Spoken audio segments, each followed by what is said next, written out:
ಮಲೇಷ್ಯಾದ ರಾಜಧಾನಿಯಾದ ಕೌಲಾಲಂಪುರದ ಹೃದಯ ಭಾಗದಲ್ಲಿರುವ ಹಿಂದೂ ದೇವಾಲಯವಾದ ದೇವಿ ಶ್ರೀ ಭದ್ರಕಾಳಿಯಮ್ಮನ್ ದೇವಸ್ಥಾನವನ್ನ ನೆಲಸಮಗೊಳಿಸಲು ಅಲ್ಲಿನ ಸರ್ಕಾರ ಚಿಂತನೆ ನಡೆಸಿದೆ.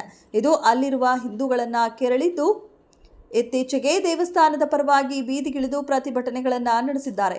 ಇದರಿಂದ ಎಚ್ಚೆತ್ತ ಕೌಲಾಲಂಪುರ ಸ್ಥಳೀಯ ಆಡಳಿತ ದೇವಸ್ಥಾನವನ್ನ ನೆಲಸಮಗೊಳಿಸುವುದಿಲ್ಲ, ಆದರೆ ಅದನ್ನು ಬೇರೆ ಕಡೆಗೆ ಸ್ಥಳಾಂತರಿಸಲಾಗುತ್ತೆ ಎಂದು ಹೇಳಿದೆ.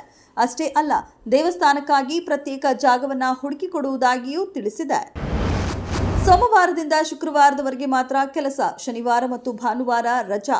ಹಿರಿಯ ಹುದ್ದೆಗಳ ನೇಮಕಾತಿ, ತಾತ್ಕಾಲಿಕ ನೌಕರರ ಖಾಯಂ ಗ್ರಾಚ್ಯುಯಿಟಿ ಕಾಯ್ದೆಗೆ ತಿದ್ದುಪಡಿ ಸೇರಿದಂತೆ ಹಲವಾರು ಬೇಡಿಕೆಗಳನ್ನು ಮುಂದಿಟ್ಟುಕೊಂಡು ಬ್ಯಾಂಕ್ ನೌಕರರ ಸಂಘವು ಮಾರ್ಚ್ 24 ಹಾಗೂ 25ರಂದು ಸೋಮವಾರ ಮತ್ತು ಮಂಗಳವಾರ 2 ದಿನಗಳ ಮುಷ್ಕರವನ್ನು ಘೋಷಿಸಿದೆ.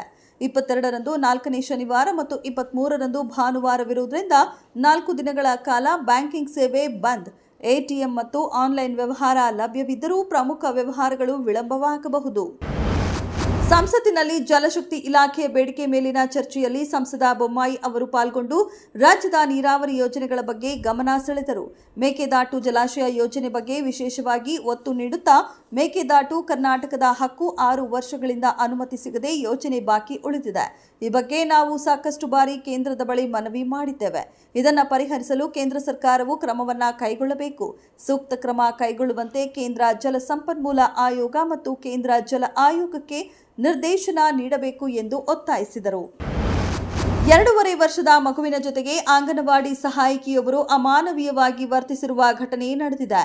ಮಗುವಿನ ಕೈ ಮೇಲೆ ಚಾಕುವಿನಿಂದ ಬರೆ ಹಾಕಿ ಡೈಪರ್ಗೆ ಖಾರದ ಪುಡಿ ಹಾಕಿ ಕ್ರೌರ್ಯ ಮೆರೆದಿರುವ ಆರೋಪ ಕೇಳಿಬಂದಿದೆ. ಕನಕಪುರ ನಗರದ ಮಹಾರಾಜರಕಟ್ಟೆಯ ಅಂಗನವಾಡಿ ಕೇಂದ್ರದಲ್ಲಿ ಈ ಘಟನೆ ನಡೆದಿದೆ. ಜ್ಯೋತಿ ಮತ್ತು ರಮೇಶ್ ನಾಯ್ಕ್ ಅವರ ಮಗ ದೀಕ್ಷಿತ್ ಮೇಲೆ ಕ್ರೌರ್ಯ ನಡೆಸಲಾಗಿದೆ. ಈ ಸಂಬಂಧ ಕನಕಪುರ ನಗರ ಪೊಲೀಸ್ ಠಾಣೆಯಲ್ಲಿ ಪ್ರಕರಣ ದಾಖಲಾಗಿದೆ. ಪುಟಾಣಿ ದೀಕ್ಷಿತ್ ಕೈ ಮೇಲೆ ಅಂಗನವಾಡಿ ಸಹಾಯಕಿ ಚಾಕುವಿನಿಂದ ಬರೆ ಹಾಕಿದ್ದಾಳೆ. ಡೈಪರ್ಗೆ ಖಾರದ ಪುಡಿ ಹಾಕಿ ಕ್ರೌರ್ಯ ಮೆರೆದಿದ್ದಾಳೆ.